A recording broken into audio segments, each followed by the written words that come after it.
Күндүн маанилүү жаңылыктар менен тааныштырып, бүгүн программасы студияда мен Тимур Владислав. Саламатсыздарбы? Алгач чыгарылыштын кыскача мазмуну менен таанышып алыңыздар. Коронавирустун 3-чү толкуну аяктадыбы? Буга чейин киргизилген чектөөлөр кайра алына баштады. Орусиялык магнат Александр Лебедев кумтөр алтын кени менен таанышып кетти. Азия өнүктүрүү банкы кыргызстандык ишкерлерге $80 миллион берет. Улуттук коопсуздук боюнча мамлекеттик комитет 20-июнда атайын кызматтын Ош шаардык жана Ош облустук башкы башкармалыгынын ыкчам кызматкерлерине топ балдар кол салып каза болгондугун билдирди. Бул факты боюнча жазык кодексинин 130-беренеси бейбаштык менен өлтүрүү боюнча кылмыш иши козголуп, адам өлтүрүүгө шек сыналгандар кармалды. Буга чейин Ош облустук ички иштер башкармалыгынын басма сөз кызматы Ошто 24 жаштагы адамдын өлүмүнө шек сыналып, 22 жаштагы 3 бала кармалгандыгын кабарлаган.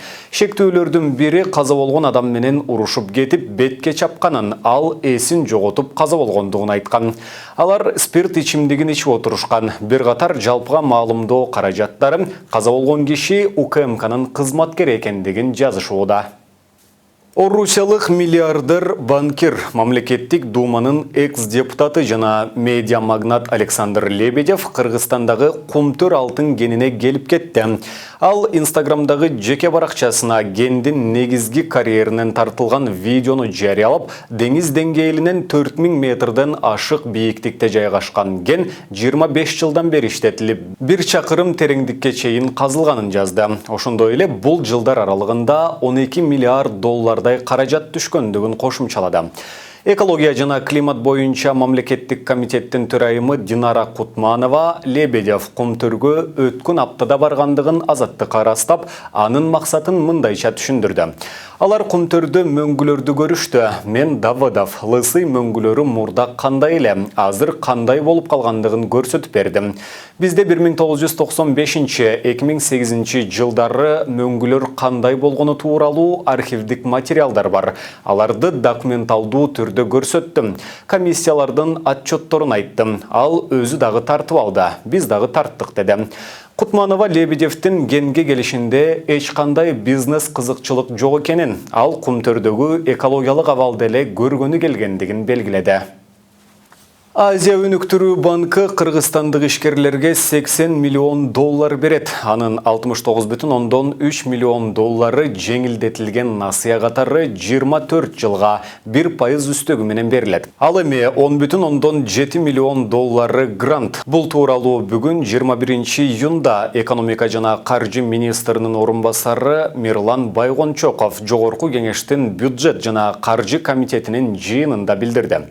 Маалыматка ылайык сөз болуп жаткан $80 миллион кепилдик фонддун эсебине түшүп, чакан жана орто ишканаларды өнүктүрүү үчүн ишкерлерге насыя катары берилет. Өкмөт өткөн жылы ишкерлерди колдоо үчүн 6-10% менен жеңилдетилген насыяга бюджеттен $14 миллиард каралгандыгын билдирген. Мындан тышкары айыл чарба тармагында иштеген 12 000 ишкерге $5,7 миллиард жакын насыя акча бөлүнгөнү кабарланган. Улуттук статистика комитетинин эсебинде май айында курулуш материалдары өткөн жылдын ушул айына салыштырмалуу 15%га кымбаттады. Анын ичинен кыш 17%, кесилген жыгач материалдар 15,6%, шифер 15,2%, цемент 10,4%га жогорулады. Негизинен кыш нарын менен Талас облусунда, жыгач материалдар Баткен жана Жалал Абад облустарында кескин кымбаттаганы байкалды. Статистика комитети буга чейин өлкөдө тамак аш менен алкоголсуз суусундуктардын баасы 6,8%, азык-түлүктүкү 3%га өскөндүгүн билдирген. Ушул жылдын январ-май айларында ички дүңөнүмдүн көлөмү $215 миллиард ашып, 2020 жылдын ушул мезгилине салыштырмалуу 1,6%га төмөндөгөн. Бүгін 22 июнда жалпы республикалық тестірлөөнүн жыйынтыгы чыгып, алгачкы 58 окуучу алтын сертификатка ээ болушту. Анын ичинен эң жогорку балды Караколдогу Карасаев атындагы Ысык-Көл лицейинин окуучусу Жайдар Нургазиев алды. Ал 232 балл топтогон. Ал эми алтын сертификаттардын аймактарга карай бөлүнүшү төмөндөгүдөй болду. Бишкек шаары 30 алтын сертификат, анын ичинен 12 окуучу Якир атындагы номер 61 физика-математикалык автордук мектеп лицейинин бүтүрүүчүлөрү.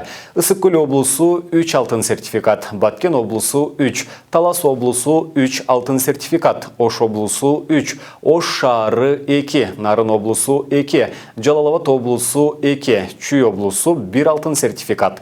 Калган 11 сертификат буга чейин мектепти бүтүп кеткен жогорку республикалык тестирлөөнү кайра тапшырган бүтүрүүчүлөргө таандык.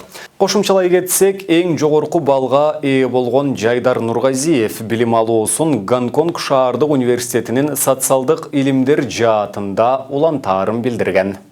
Бишкекте түнкү клубтар, ресторандар, коомдук тамактануу жайлар, кафелер, караоке менен барлардын кечки саат 23:00дөн эртең мененки саат 7:00гө чейин иштешине тыюу салган чектөө жоюлду. Мындай чечим 21 июнда Бишкектин мэринин милдетин аткаруучу Бактыбек Кудайбергенов ресторан бизнесинин өкүлдөрү менен жолугушууда кабыл алынды.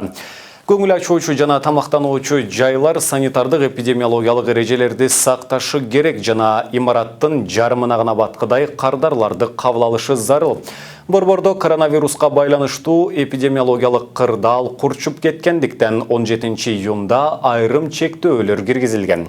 Тейлөө кызматынын өкүлдөрү буга каршы болуп шаар бийлигине кайрылышкан. Кыргызстанда 21 июнга карата расмий маалымат боюнча өткөн жылдын март айынан бери оорудан 1937 киши каза болуп, вирус 115.615 адамдан аныкталды.